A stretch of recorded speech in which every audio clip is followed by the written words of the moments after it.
Hey guys, welcome back to Untold Stories, the show where we talk about comic-based stories that almost made it or were gone too soon. Today, I want to talk about X-Men Origins Magneto. This was a piece of a greater plan for the series of prequel movies with the origins for several different X-Men characters, including Magneto and a rumored Gambit movie, which has its own story. Let me know if you want me to cover that story in the comments below. The Magneto movie was planned after the success of the 20th Century Fox X-Men trilogy. Sheldon Turner was approached by Fox to write the Magneto movie in 2004.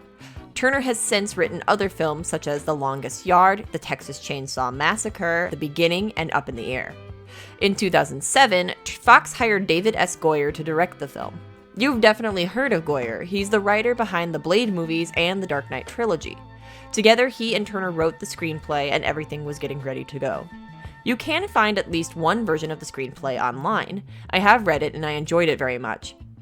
Turner described the film as the pianist set in the X-Men universe, by following Magneto through his life, mostly being set in the late 50s and early 60s, as Eric tracks down surviving Nazis and ends up dismantling a conspiracy built off of mutant suffering. This would have explored the pain that Eric went through that turned him against humanity, his growth as a mutant, and his friendship with Charles Xavier, all while showing key figures in X-Men history, such as Senator Kelly, the man who pushed this creation of the Sentinels, and even characters like a young Mystique and Sabretooth. The film was set to film in Australia in 2009, and Sir Ian McKellen had agreed to reprise his role as Eric Magnus, aka Magneto, with the help of CGI de-aging, where he would have played Magneto in the present, as another actor would have played the younger Eric, although this became less and less likely as the production kept getting pushed back. However, with the 2008 writers' strike delaying production and then the subsequent commercial failure of X-Men Origins Wolverine, the project was officially shelved. This was confirmed by producer Lawrence Schuin Donner in an interview from 2010. However, this film has been reborn in some sense.